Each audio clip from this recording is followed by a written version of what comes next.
है वो लोग जो इस घोर कलयुग में यहाँ निवास करते हैं। चारों धाम तक पहुंचने के प्राचीन पैदल मार्ग यहीं से होकर गुजरते थे। ये मोक्ष की नहीं, मौन की काशी है। ये उत्तर काशी है।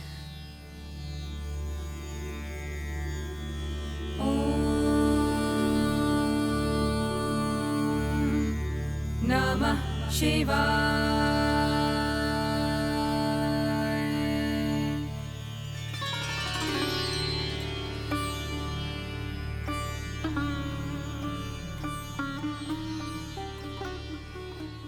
स्कंद पुराण में भी उत्तरकाशी का उल्लेख मिलता है।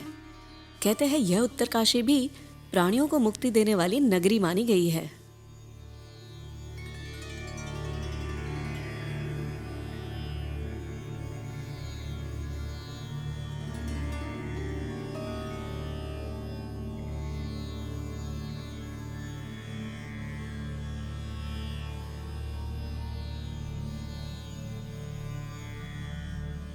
एक अजीब सी शांति महसूस होती है यहाँ। आस्था शोर नहीं करती, बस भीतर उतर जाती है।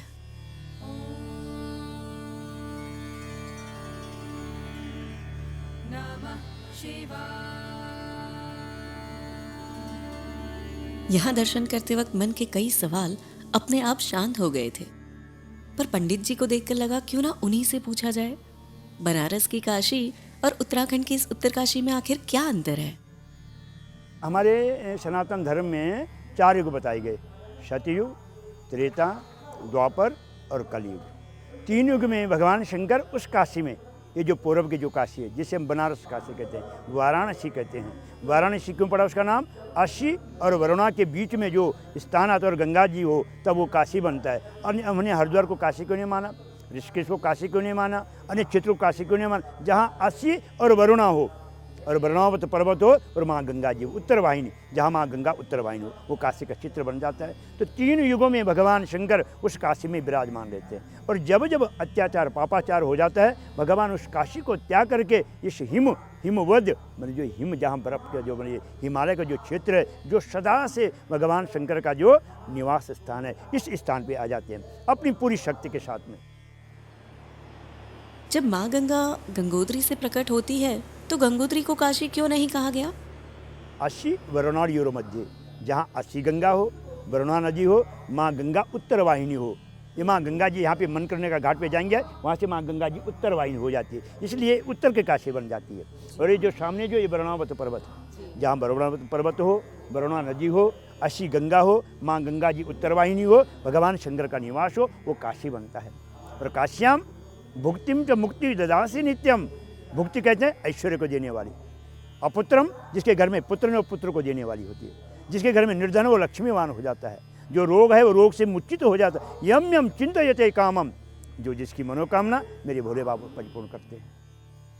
यहाँ शिवलिंग का दक्षिण दिशा की ओर झुकाव मृत्यु का संकेत नहीं, उस पर शिव की करुण दृष्टि का प्रतीक माना जाता है। आइए जानते हैं इसके पीछे की मान्यता क्या है। क्योंकि जो मार्कंडेय जी हैं, हमारे मार्कंडेय जी ऋषि, वो मतलब अल्पायु को उनको श्रापित था कि आपकी 5 वर्ष की उम्र में आप समाप्त हो जाएंगे। अच्छा। और जब उन्होंने ये सोचा कि मैं 5 वर्ष की उम्र में समाप्त हो जाऊंगा, वो इस काशी में आए। अच्छा। इस काशी में उन्होंने तपस्या की। और जब मृत्यु के देवता यमराज जी आए उनको लेने के लिए, चल भाई तेरी उम्र पूरी हो गई, वो आकर के भगवान शंकर पे लिपट गए। वो करुणा के सागर है। उन्होंने मृत्यु के जो देवता यमराज, उनको जा भाई जो मेरे शरण में आ गया वो तो प्रभु दीर्घायु वाला बन गया। और जब मार्कंडेय जी भगवान शंकर पे के लिंग पे लिपट गए तो थोड़ा तिरछा हो गए। और आज आप भी देखो वो थोड़ा तिरछा में है, दक्षिण की ओर मुड़े हुए हैं। इसलिए प्रभु ये मार्कंडेय जी का मंदिर भी यहीं पे बगल में। कहते हैं कि जो मार्कंडेय जी का दर्शन कर भगवान शंकर के साथ में कुरुक्षेत्र तथा काशी, गया व द्वारिका तथा सर्व तीर्थकृतेन मार्कंडेय नाम उच्चारण मात्रतः। अगर जैसे कुरुक्षेत्र में, द्वारिका में है, जो बड़े बड़े जो तीर्थ हैं, अगर यहाँ करके उन तीर्थों का मतलब फल मिल जाता है अगर हम मार्कंडेय जी के दर्शन करते हैं और वहाँ पे जा करके 3 बार बोले मार्कंडेय नमः, मार्कंडेय नमः, मार्कंडेय नमः, सर्व तीर्थकृते नम मार्कंडेय नाम उच्चारण मात्र, उनके उच्चारण मात्र से सब तीर्थों का फल हमको मिल जाता है। उन्हीं के बगल में साक्षी गोपाल है। कहते हैं साक्षी गोपाल कौन है? वर्तमान यत पापम भूतम च, ये 3 मतलब काल बताए गए, वर्तमान, भविष्य और भूत। अगर हमने मतलब वर्तमान जो चल रहा है, अगर भविष्य में हम करेंगे कुछ मतलब कोई गलत काम, या हमने भूत में पहले कुछ किया होगा, अगर हम साक्षी गोपाल के दर्शन कर लेंगे, वर्तमान यद पापम भूतम च यद भविष्यति तत्सर्वम निर्जहत्यासु साक्षी गोपाल दर्शनम। अगर हमने कोई जीवन में कोई पाप भी किया, अगर गोपाल जी के दर्शन करेंगे, वो पाप सब दूर हो जाते हैं।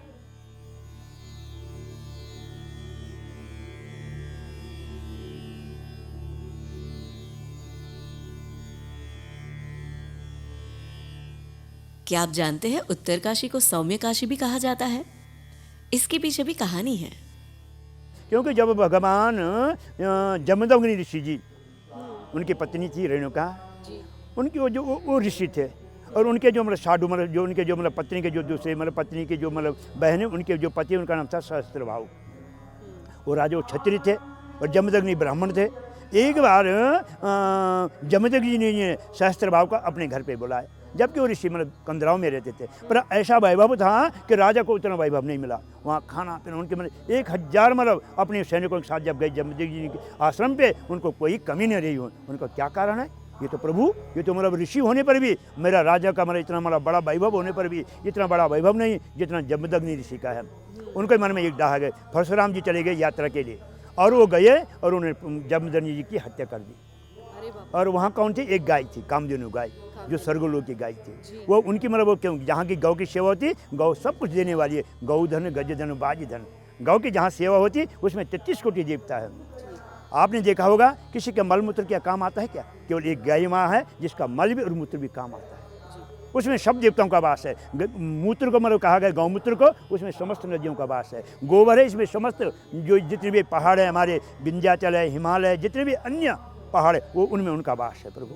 इसलिए प्रभु वो जो कामधेनु गौ, उसी का हमारा सारा वैभव था। वो उनके मन में उन्होंने लाज ले आई और जमदग्नि जी की हत्या कर दी। जब परशुराम जी आए कहाँ से मतलब यात्रा से, उन्होंने देखा मेरे पिता, उन्होंने प्रण कर दिया, मैं क्षत्रियों का 21 बार नाश करूँगा। और उन्होंने 21 बार क्षत्रियों का नाश किया। जब उनका गुस्सा शांत नहीं हुआ, कितनी गुस्से हुआ वो भयभीत, क्योंकि वास्तव में उन्होंने अन्याय किया, उनकी जो उन्होंने सेवा की और उन्हीं को मार दिया। वो जब इस काशी में आए, जैसे भगवान शंकर के दर्शन किया, उनका गुस्सा शांत हो गया। इसलिए इसका नाम सौम्य काशी पड़ा। वो हाँ, सौम्य काशी, वो बनारस काशी है, ये सौम्य काशी है। कितनी अलग है ना ये काशी। इसे शब्दों में नहीं, सिर्फ अनुभव में समझ सकते हैं। यह है ब्रह्मकमल फूल, जो हर साल शिवरात्रि के समय केदारनाथ से लेकर उत्तरकाशी लाया जाता है, जो हिमालय की संस्कृति और आस्था का प्रतीक माना जाता है।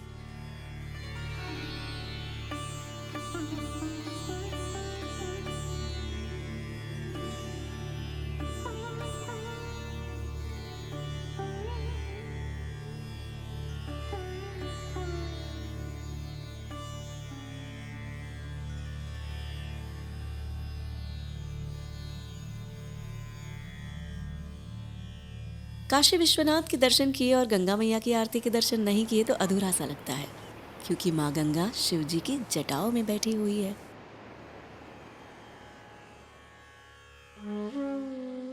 उत्तरकाशी में विश्वनाथ के दर्शन के बाद श्रद्धालु माँ गंगा के दर्शन के लिए मणिकर्णिका घाट और प्राचीन गंगा मंदिर भी आते हैं।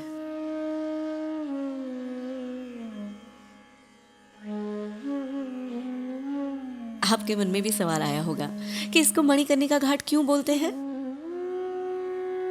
जब भगवान शंकर तपस्या कर रहे थे यहाँ पे, तो उस समय माता जी आई थी। माता जी ने स्नान किया तो कानों की कुंडल गिर गए। मणिकर्णिका, कर्णिका कानों को संस्कृत शब्द होता है, वो कानों की मणि यहाँ गिर गई थी, इसलिए इस धाम को पवित्र माना गया। ये मणिकर्णिका घाट है, नहाने के लिए, दान के लिए, तर्पण के लिए। और वो पूर्व काशी में भी मणिकर्णिका घाट है। वहाँ जब भगवान विचलित हुए थे, भगवान जब माँ सती की आत्मा को कंधे पे उठा के भटक रहे थे भगवान, तो वहाँ मृत्यु कर्णिका छूट गई, इसलिए वहाँ मुर्दा जलाया जाता है। और यहाँ पे नहाते समय माँ का कुंडल छूटा था, इसलिए यहाँ का माता नहाने का है, वहाँ मुर्दा का माता है।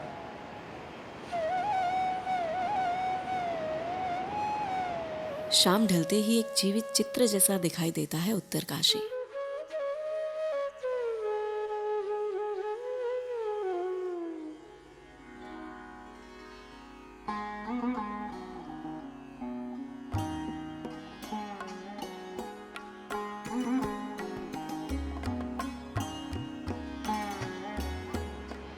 अगर सिर्फ ये वीडियो देखकर आपके मन को इतनी शांति मिली है तो सोचो, जब आप खुद यहाँ आकर दर्शन करेंगे तो कैसा महसूस होगा। हर हर गंगे।